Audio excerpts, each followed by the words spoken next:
Thank you. Wow.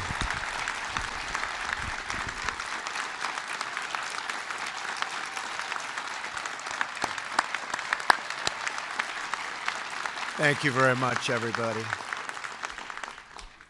That's a lot of years since the last president. And we'll be back. And thank you to Attorney General Sessions. Thank you, Director Wray, Assistant Director Resch, for hosting me here at the FBI National Academy to address our wonderful local police and sheriffs from all over America. Very special honor. And it's an honor to stand here today with the incredible men and women of law enforcement. Thank you.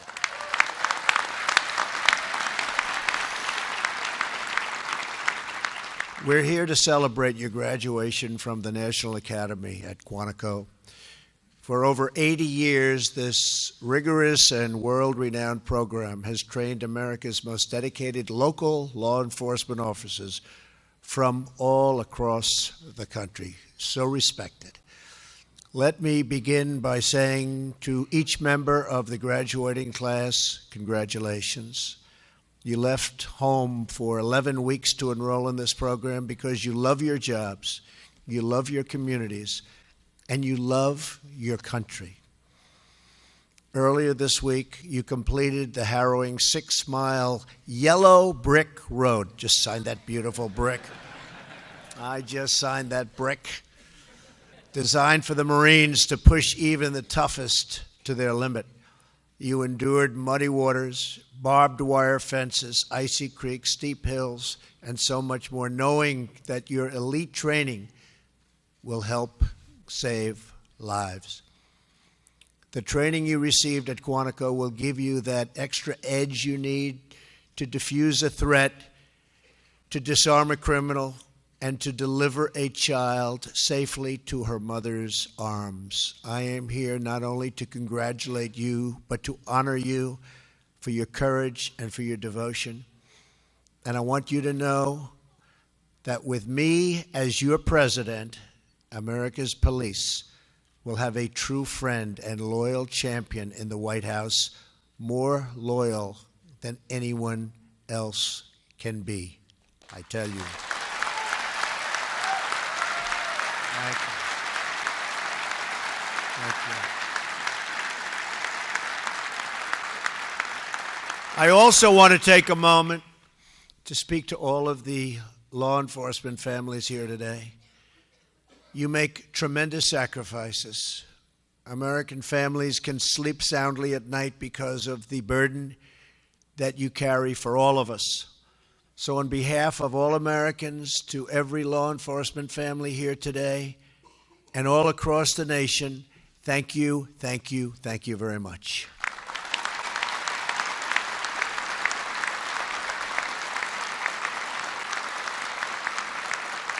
And you do that under the most difficult conditions.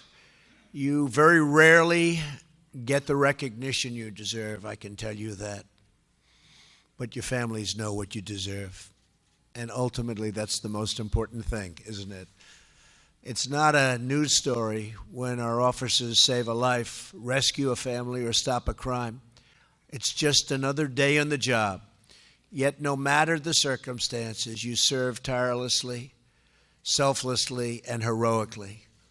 You do it because you really believe in doing your duty and doing it properly. Being a police officer is not just a career, it's a calling, and I've seen it. I have so many friends that are police officers, so many people in the FBI. These are great, great people. These are really heroes for all of us, so thank you very much.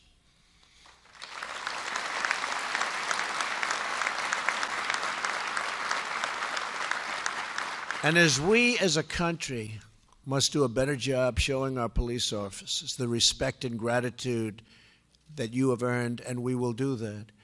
So when you return home to your local precincts, I want you to deliver a message to your fellow officers. The President of the United States has your back 100%.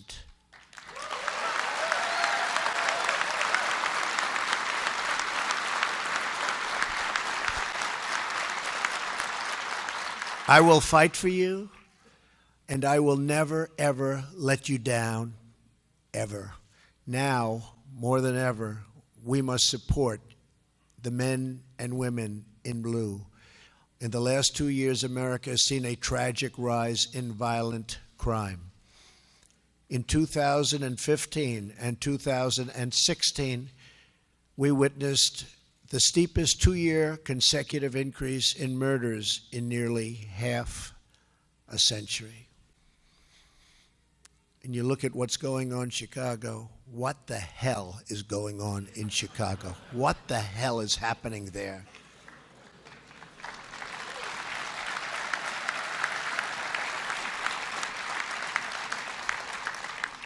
For the second year in a row, a person was shot in Chicago every 3 hours.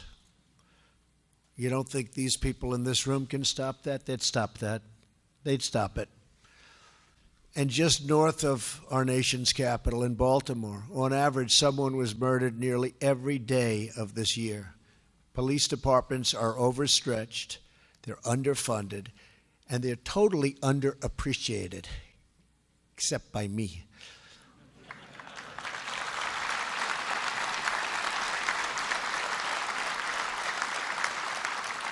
Instead of holding up our police as the role models and mentors they are, they have been subjected to malicious attacks on their character and their integrity. This anti-police sentiment is wrong, and it's dangerous, and we will not stand for it. Most concerning of all, we have seen an alarming increase in violent assaults carried out against our police officers. Last year, an officer was assaulted in America on average every 10 minutes. In 2016, more than 140 officers lost their lives serving in the line of duty. These deaths fill our hearts with pain and with grief. Every drop of blood spilled from our men and women in blue is a wound inflicted on our nation. And when a brother or sister in uniform is hurt, on that day, all of America bleeds blue. I want to send a message today to those who threaten violence against our police. We will protect those who protect us. And we believe criminals who kill police officers should get the death penalty.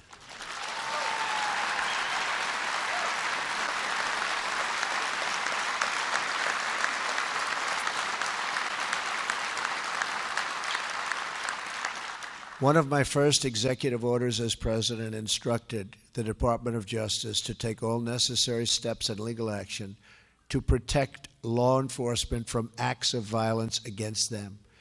The Department of Justice has also announced more than $98 million in grant funding to help your local police departments hire desperately needed new officers.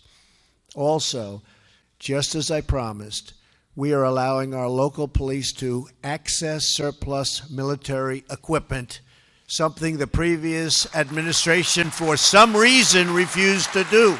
Explain that one. Explain it to me, please.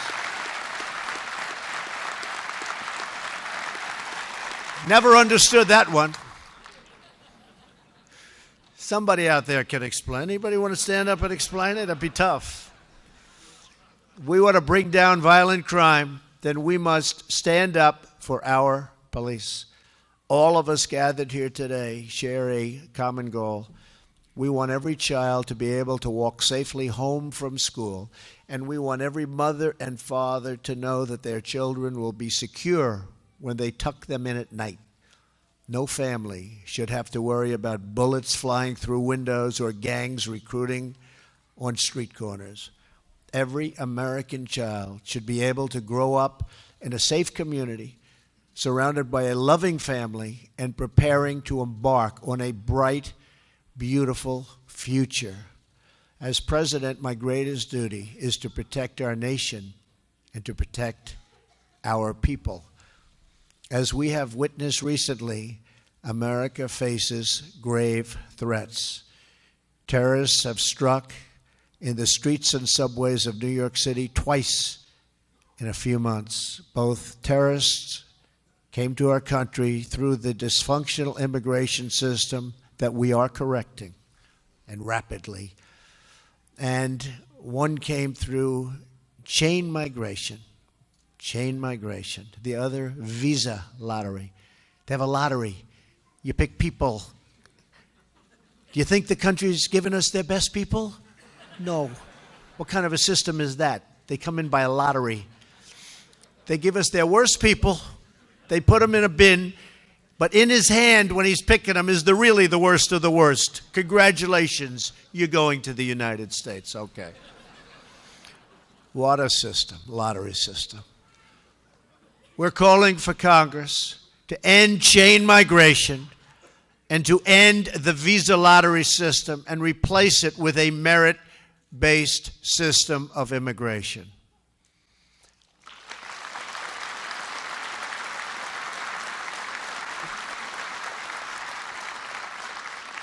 We want a system that puts the needs of American families, taxpayers, and security first. That is why I have also directed the federal government, law enforcement, to work closely with our state and local police to destroy criminal cartels like the savages of MS-13.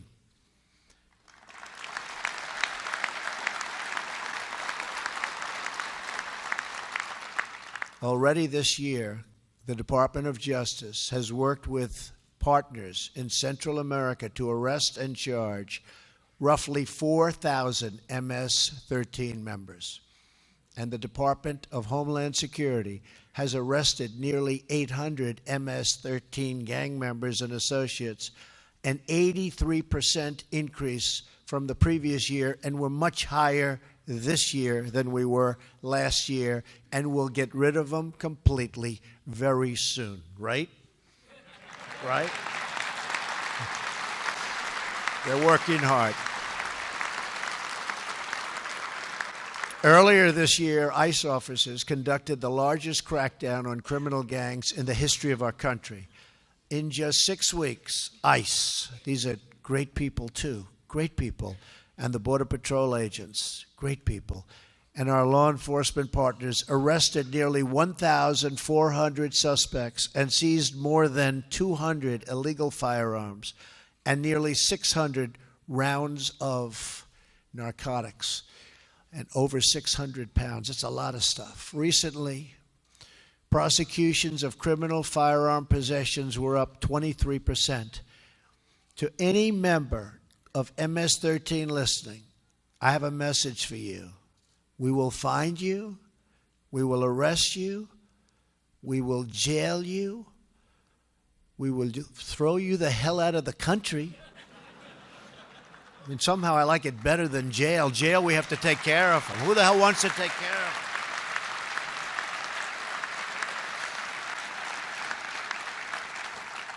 them? You know, the jail stuff is wonderful, but we have to pay for it, right?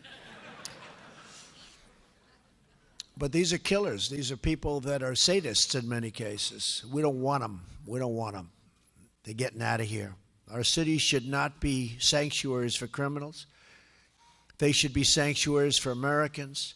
It is our duty to serve the hardworking citizens of our country who raise our families, cherish our values, salute our flag, and make this land our home.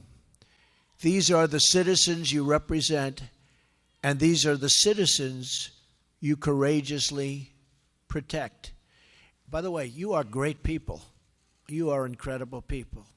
Just so you understand, you are great people doing an incredible job, and I hope your families know that. I'd say 90% of, probably 90% agree, right? The other 10%, that's not working out so well. We heard from one such hero among us earlier today, your class spokesperson, DEA officer Craig Wiles. It is truly amazing to see Craig's father sitting in the very seat where Craig himself sat 40 years ago when he was just 15 years old. Where is his father, by the way? Where is his father? Where's your father? There he is.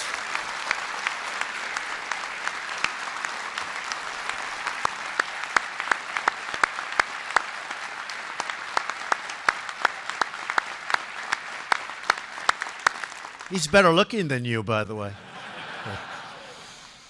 It's a great story, though. It's fantastic. Thank you for being here. That's really nice. You're proud of your son, right? Good. So am I. That day, Craig watched his father speak at this podium. When he listened to his father's words, he was filled with pride and such devotion that at that moment he too decided to become a law enforcement officer. Terrific. Today it's incredible that his own children have joined us for this special moment. His daughter Ashley is carrying on the legacy of her father and grandfather. She now serves in law enforcement at the FBI. His son Austin is in college, and no matter what he chooses to do, I think we can confidently, and we really can, with great confidence, say that he will always be better because of his father's lifelong example of selflessness and courage and of love. So thank you, Craig, and your family. It's a terrific story, and really is a great honor to be with you. Thank you very much.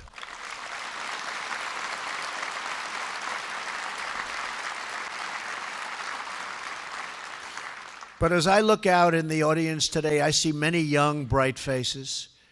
To them and to many other young Americans watching at home, of which there are many. You see, there's the fake news back there. Look, everybody. Fake news. No, actually, some of them are fine people. About, let's see, who's back there? Yeah, about 30%. You are the men and women who teach them what it means to be a police officer. You are always there for us. The men and women in blue, in the dark of night, in the rush of danger, you break down doors, race down alleys, chase down suspects, and bring down criminals. And you do it with strength and skill and pride. There's a reason that your children look up to you with their eyes full of awe and full of wonder. There's a reason that they rush to the window just to catch a glimpse of your sirens flashing by. Because to them, and to all of us, and to me, you are the guardians who keep us safe, who ward off danger, and who confront evil so that the good will always prevail. You represent the best of America, and you leave us with a debt we can never hope to repay. Today we honor you. We thank you. And we know that by your example, some of the children here today and watching at home will be inspired to fill your shoes, to continue your service, to follow in your footsteps, and to take the oath, to carry the badge, to wear the shield, and to join the ranks of heroes. Thank you to our police. Thank you to our sheriffs. Thank you to the FBI, and thank you to our law enforcement families. God bless you all. Thank you very much.